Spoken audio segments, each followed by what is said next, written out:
Hello folks, and welcome back to Advocation X with Clyde, your host here. Please hit that like button, subscribe, become a member, crush that bell, don't miss anything going forward. And remember, we never give up, we never give in, and we always keep an open mind because knowledge is our power and we're not giving up our power. The topic I'd like to tackle today is yours truly. Over this while, we've come to know each other a fair amount through comments, through private messages, through phone calls, through emails. And I want to give you guys a little bit more of a background. And I do this with all humility because what I've come to realize in my life is that more often than not, I have been blessed, and I mean blessed. Sometimes to the 10th degree, where you feel like you don't deserve those blessings. So, starting out in life, it was, in some people's eyes, very difficult, tough. I never knew that I was poor. Didn't feel like it. We had what we had. We did what we did. Guess what that helped me with? Being able to not judge people. I mean, let me take that back. We judge everybody. Being able not to judge people harshly is what it did. When I look around me and I see people, different degrees of niceness and frustration and anger and all these different things, I've come to realize that each and every one of them are just people. So first I warn you about my passion, because if you've been watching my videos, you know that I can get passionate about things. I'm going to do my best not to be passionate here, but just to be straightforward and give you the goods. I came into the acting world. Yeah, I'm a starving artist. I'm one of those who's doing everything I possibly can in the film industry to keep moving forward. That is, whether it be acting, whether it be a little bit of stunts, whether it be special skills driving or gun handling or all kinds of other things, being an extra, background extra, being an Oslo who is an on-set liaison officer who works for the union to try to help people with their issues and bring the information back to what we call a steward that allows them to handle those issues as they see proper. Accidentally, I came into this business. So accidentally, playing poker, I have a guy who says, guys, let's get this game going, man. I gotta be at work 5 o'clock in the morning. Well, I worked construction with this guy before. I'm like, come on, buddy. We don't start at 5 in the morning. You'd have every neighbor in the area complaining. I said, oh, no. I'm not doing construction. I'm in a movie. Ha! Right. Okay, give us another one. Movie star. Ha ha, listen to this guy. So, he insists. Yes, he's in a movie, and he has to be there at 5 a.m. After, I don't know, maybe 25, 30 minutes of ridiculing him, laughing, having a great time with it, this dummy pipes up and says, okay, Mr. Movie Star, you tell your big agent that you got another guy ready to go. Little did I know, that afternoon, the next day afternoon, I got a call from his agent. Said, how would you like to be an extra in a movie that's going on close by? And I was like, really? Is it so-and-so? Yeah. Oh, wow, okay. I said, yeah, sure. What's the movie? Four Brothers. I was like, yeah, I haven't heard of that. Of course not. It hasn't come out yet.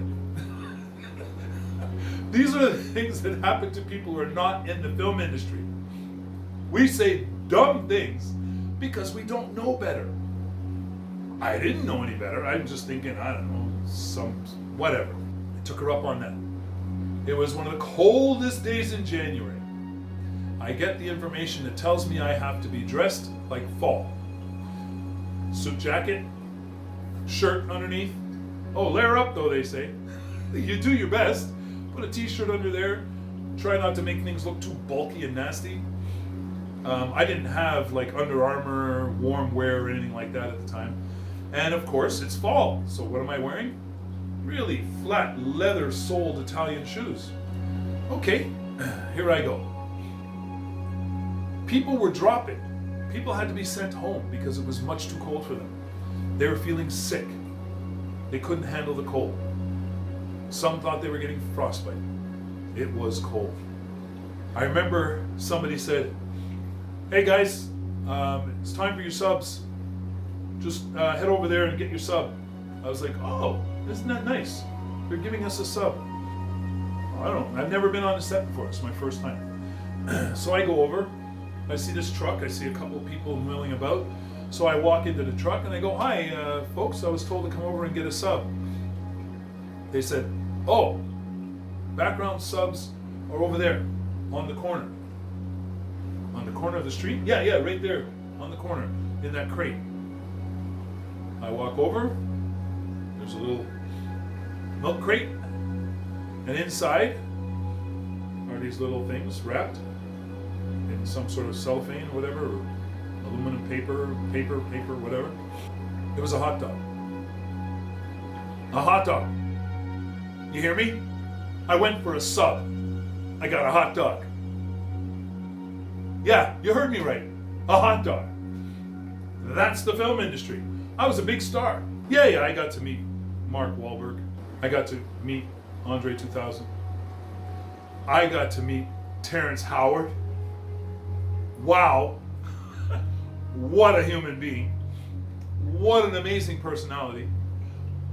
What a magnanimous, humble individual. Said hello to everybody, shook everybody's hand, was absolutely amazing human being. I made it through that day, and we went till late in the evening. And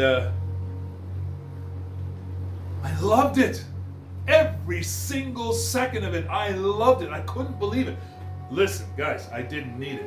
I had a huge company that was running across Southern Ontario. We had 70 contracts, 450 guys on our books. We had $500,000 in equipment. I didn't need it. As a matter of fact, what we were getting paid, I don't think I cashed a check until an agent called me up and said, "You might want to cash those checks and give me my commissions because they're going to end up stale dated." That's how long it had been since I actually opened up and cashed a check. I loved it. I loved it so much, I ended up giving my company away to an individual that I felt was my second in command. Somebody who I felt cared strongly enough about the company that him, along with my right-hand lady, who worked in the office along with my soon-to-be wife at that time, I thought, who better? Those two, they could become millionaires if they want. We had already set the groundwork for them to move to the sky with this business. But and it didn't happen the first day. I'm sorry if I gave that impression. I worked for quite a while. I became a full member, and I got acting role after acting role after upgrade after upgrade, and I continued to love the business from top to bottom. I didn't care what level I was contributing at. It was the most amazing experience of my life. Had I known about this possibility when I was just a teenager, I would have thrown everything behind it. As a matter of fact, if those of you who remember me in Sir Winston High School, I joined the drama class because I loved it. I also joined the chess team and every sport I could also. Okay, I'm a nut. I love everything. But I really love drama. But nobody had any inkling on what I could do from the moment I stepped into that class till the end of my life. There was no inspiration there for any of us. We just had a good time. I just wish somebody had been more capable then and said, you could follow this as a career, because I would have. Long story shortened, not short, but shortened, is that I continued on that path. Finally, I gave the company over to my second in command, and not before, and you guys, if you're watching, you can feel dumb, because the reality is, I tried to offer it to a group of guys who I felt seemed very capable, had good stature, had good personalities. They seemed to be the perfect fit to take over this company, which was well established and had a great reputation, to the point where we had to create new businesses in order to compete with our original business. We just wanted to make sure that everybody got the benefit of our experience, so we had different names set up. There was ProTech Plus, there was SureShield Consulting, there was Royce Total Services, there was TTFN, there was ETFN, there was Excaliburr. We also had a computer store, and we also had a roofing company. That sounds like a lot? You're right, it was. But it was all amazing. I loved everything that was going on. When I left the company to that individual, because those other guys, I don't know if they took me seriously, they may have thought, why would I listen to a guy who's doing background work in the movies and he's supposed to be giving me this $1 million business? Well, sorry guys, you missed out. You missed out, believe me, because some of you seem to have been capable enough to be able to take it to the next stage. Anyways, so to continue on, I gave it up. I ran away to get married. I thought all was great. I was going to get my pension, which would have been my 2-week paycheck in perpetuity. I was fine with that. I didn't need to be a millionaire.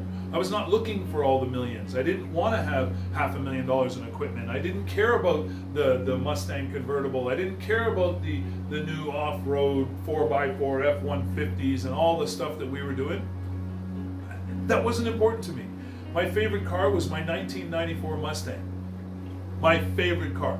Kept it totally pristine, never drilled a hole in that thing. It was ready for the antique line. That's another story. The reason I say I was blessed, 17 plus years, and I've been able to do it almost exclusively working in the film industry. That, like I said, background extra, just special skills operator, whether it be handling guns, driving at higher speeds than normal with precision driving, or stunt actor, or actor. And if you're unsure, by all means, click into IMDb and type in Clyde Phillips Senior. Just an SR, not senior, just SR. Clyde Phillips SR, and you'll see what credits are there. There might be a few missing. Commercials are not there because we don't post our commercials on IMDb. Needless to say, if you look at my IMDb, you'll see I loved it. The pictures that are there, the projects I was a part of, it was so fulfilling. I'm almost heartbroken that I hadn't been there sooner. There's another thing in my life that's like that, and if you look in my playlist, you'll see adventures. And since doing this, I discovered motorcycles. It's a toss-up, buddy. Real heavy toss-up, whether I'd prefer to be on set or on the motorcycle. But we know what won out. It was set. I spent much more time on set than on the motorcycle. I love my not a job. It's not a job. It's a passion. It's a love of life that leads you into this path and keeps you there. And I'll tell you what actually kept me there. There's what we call casting directors. And then we have agents. And then we have fantastic people who try to help each other out by pointing out different projects that are going on and saying, hey, try to get onto that one. Well, I remember working so much, I never even had time to think about how I was getting all this wonderful work. It obviously wasn't of my own accord. I'm not Superman. I'm not Denzel Washington. I'm not Samuel L. Jackson. I'm just me. And somebody took me aside and said, hey, did you ever wonder why you were on all those shows? And I was like, of course I wonder, right? But I had no clue because I didn't really know how the whole business worked. And they pointed to an IMDb list of a human being who is second to none. A fabulous individual had gotten me on almost every single one of their shows. And then there was another casting person who was getting me on almost every single one of their movies. And then there were other casting directors who were contributing. Everybody was filling in my blanks. I never had time to turn around and wonder, how is this all happening?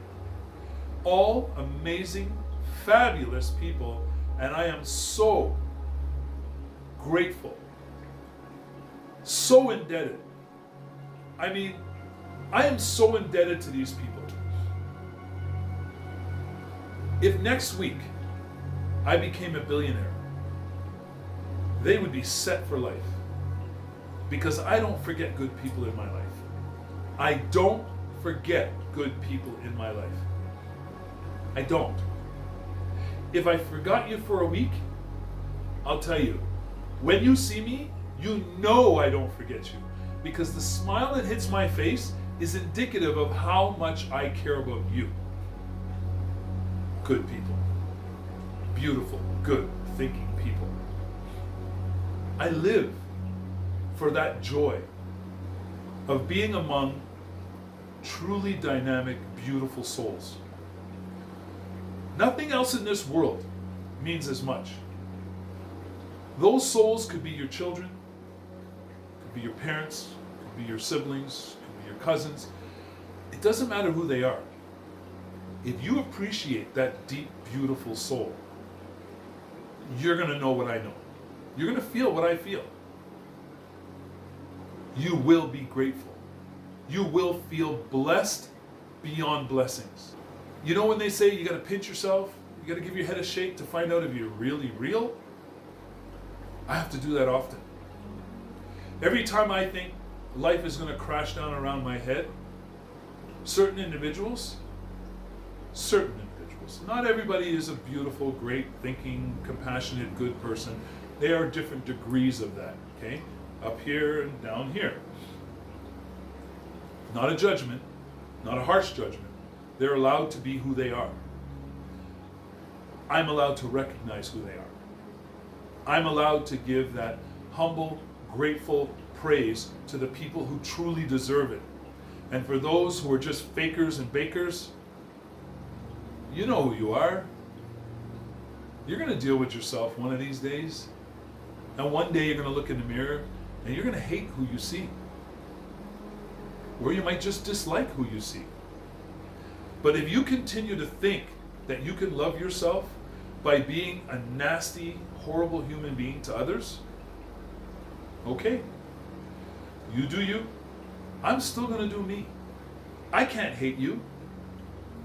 Even if you hate me. I can't. I don't know the meaning of how deep down I would have to dive to find hatred. And if I knew, I wouldn't go there. I don't want to live with that inside me. Some of you do. C'est la vie. Right? Que sera, sera. What will be, will be. The future's not ours to see. Que sera, sera. Anyways, this video is basically because I need to get these things off my chest. Because they do weigh on me. Not in a bad way, but they're heavy. If I don't tell you to your face how grateful I am for you, don't think that I'm not. Do not think that I'm not. Even those of you who have done me dirt behind my back or to my face, I still have a place for you because you taught me things. You brought me to a space where I could truly love other people outside of me because I learned how to love who's inside of me first. Sometimes I think I have way too much love to give. Maybe I show it way too much. In different ways. I mean, I'm different than other people. I don't show it the same way as your mom. I don't come and kiss your forehead. I don't clean out the gook out of your eyes or pick your ears and make sure they're clean or take your boogers out. I don't do that. Boy, would that look funny. Okay. I just might try that one day. Show somebody how much I care about them and see how they react. Guys, try it. One day, just for fun. Take somebody you really love and treat them like your mother would. Oh, anyways, back to the real point. I love you guys. And thank you very much to each and every one of you that has played that huge role in my life and brought me to where I am. I don't know what the future holds. but I know what it holds for me, and it's not getting out of here. Okay? It's yours for the taking anytime you need it, but it'll always be right here. Always be right here. Okay? I love you all. Thank you very much for sticking with me. If you're here to the end here, you are so much more appreciated, because I know a lot of people, 2 minutes in, they're gone. 3 minutes in, they're gone. My average time on all my videos is like 7 minutes. That's about it. I need to get you guys to 10. If I can get you all to 10, then who knows? Maybe I'll be able to do this as another big project in the future. But guys, remember, we never give up. We never give in. But we always keep an open mind, because knowledge is our power. And we're not giving up our power. And I'm not giving up my passion either. So, stay safe, stay healthy, and beyond all, please stay as happy as humanly possible.